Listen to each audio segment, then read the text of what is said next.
General secretary Shri Surendra Gautam ji,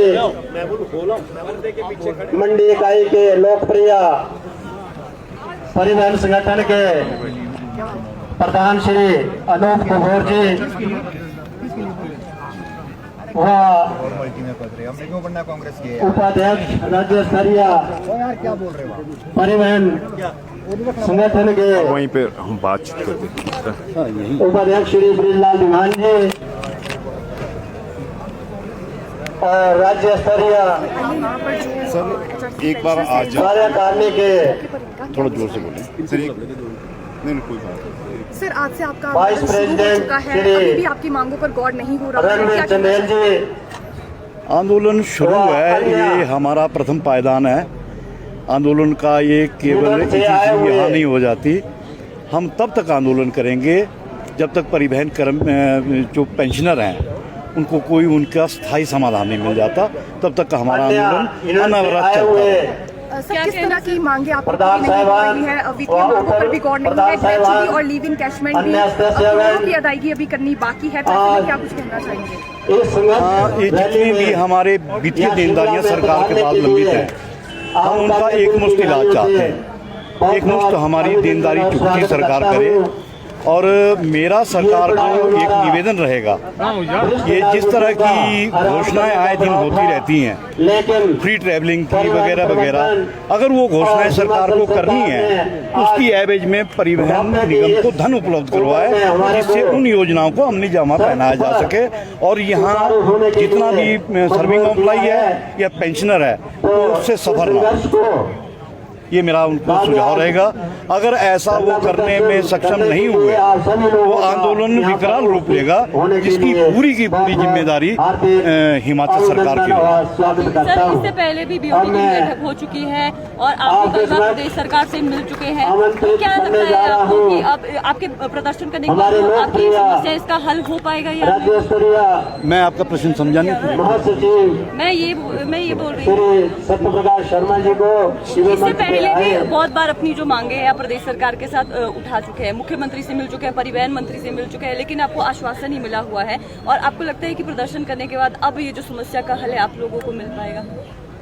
मैं समझता हूँ सरकार चुनावी वर्ष में है, हम वरिष्ठ नागरिक की परिधि में आते हैं और इस प्रदेश के वोटर हैं, तो हम भी अपना निर्णय उस हिसाब से लेंगे जिस हिसाब से वो धोखाधड़ी हमारे साथ करते रहे हैं। हमारे पास रीटिंग प्रोसीडिंग आपके प्रेस कॉन्फ्रेंस भी मैंने आपको बताई थी, आधा अधूरा इम्प्लीमेंटेशन होता है, लेकिन ये धोखा बहुत दिनों तक चलने वाला नहीं है। अब हम इनकी किसी झांसे में किसी भी इसमें आश्वासन में आने वाले नहीं, हमें लिखित ये दें और अब पहले रोड मैप बताएं कि स्थायी समाधान इनके पास किस तरह से ये संभव है वो बताएं, तब नेगोशिएशन हो सकती है। बाकी जो आंदोलन है उसको मैंने उस दिन भी बताया था, आज भी आपके माध्यम से सरकार को चेता रहा हूँ कि आंदोलन विकराल रूप लेगा। फिर ये सारी जिम्मेदारी इसकी प्रदेश सरकार की होगी, निगम प्रबंधन की होगी। हम जब तक हमें कोई समाधान नहीं मिलता तब तक हम सड़कों पर संघर्षरत रहेंगे। सर, कितने रिटायरीज हैं और कितने लोगों को कितना वित्तीय लाभ अभी देनदारियां पड़ी हुई हैं जो देनी है निगम से? हमारे 7,000 साढ़े 7,000 के करीब सेवानिवृत्त कर्मचारी हैं और 350 करोड़ करीब वित्तीय देनदारियाँ इनके पास पेंडिंग पड़ी हुई हैं।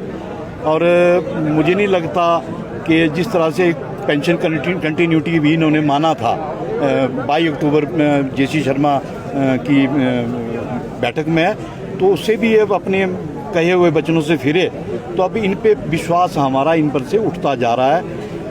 वित्तीय देनदारियाँ तो हम यकीनन इस संघर्ष के माध्यम से लेंगे और मेरा इनको आग्रह रहेगा प्रदेश सरकार से कि उचित समय है, जागें और इन समस्याओं का निराकरण करें। जितने वरिष्ठ नागरिक हैं आप देख रहे हैं, आपके पीछे बैसाखियाँ लेके लोग आ रहे हैं, उनकी हालात इतने दयनीय हैं, उनकी पेंशन अपने उसका मेडिकल रिइंबर्समेंट का पैसा उनको नहीं मिल रहा, इलाज नहीं कर पा रहे हैं, कई बिना इलाज के बेचारे अपने जीवन को उनका जीवन समाप्त हो रहा है। ऐसे में दयनीय स्थिति है, उसका पूरी जिम्मेदारी प्रदेश सरकार की। इतने समय से सर आप आग्रह कर रहे हैं और सरकार द्वारा निगम द्वारा आपको केवल आश्वासन ही मिल रहा है, और बात की जाए ये चुनावी वर्ष भी है, तो क्या जो आने वाले जो विधानसभा चुनाव हैं तो उनका बहिष्कार करेंगे या सरकार के अगेंस्ट जाएंगे? क्या रहेगा, आपकी रणनीति क्या रहेगी? हम 2 साल से तो कंटिन्यू संघर्ष के रास्ते पे हैं। उसमें कुछ समाधान हमें मिला भी, आंशिक थोड़ा राहत हमें मिली। जो हमारा 19% DA और 4% IR का जो इन्होंने हमारा निकाला, उसमें हमें राहत मिली, पर वो पर्याप्त नहीं है, वो पर्याप्त नहीं है। जहाँ तक बात रही भी सरकार का विरोध किस तरह से करेंगे, हम उनके पक्ष में वोट करेंगे या उनके विपक्ष में वोट करेंगे, तो ये सारा जितने भी राजनीतिक दल हैं हिमाचल प्रदेश में, ये उन पर निर्भर करता है कि वो हमें क्या समाधान दे सकते हैं। जैसे विपक्ष वाला भी है, अगर विपक्ष के राजनीतिक दल भी ये कहते हैं, उनके मैनिफेस्टो में भी वो अपना हमारे स्थायी समाधान की बात को डालते हैं, तो सोचा जा सकता है। वैसे मैंने आपको पहले भी बोला था कि नोटा भी हमारे पास एक विकल्प है, हम नोटा में भी जा सकते हैं। ये तो सारा बाद में तय होगा, पहले अभी तो संघर्षरत हैं, देखते हैं सरकार कितना तक हमारी बात को मानती है, सुनती है। अगर एडमेंट होती है तो मेरा फिर उनसे अनुरोध रहेगा कि एडमेंसी अच्छी नहीं है। आप वरिष्ठ नागरिकों से ऐसा जो व्यवहार आप कर रहे हैं, ये आपके आने वाले दिनों में आपको मुश्किलें खड़ी करेगा, ऐसा मेरा मानना है। बहुत बहुत शुक्रिया। देखा, इन्होंने साफ तौर पर चेतावनी दे दिया और वहीं जब तक इनकी मांगे मानी नहीं जाती, इनका आंदोलन जारी रहेगा। वहीं पर हम आपको एक तस्वीरें दिखाना चाहते हैं कि आंदोलन में बैसाखियों के सहारे ये पहुंचे हैं। और ये कौन है, ये भी आपका नाम जानना चाहेंगे, कहाँ से आप आए हैं? नाम क्या है सर? जी, आप यहाँ पर जैसे हम देख रहे हैं कि पहुँचे हैं प्रोटेस्ट करने के लिए, क्या आपकी मांग है प्रदेश सरकार? हमारी जो पिछला हिसाब किताब है वो नहीं मिल रहा है।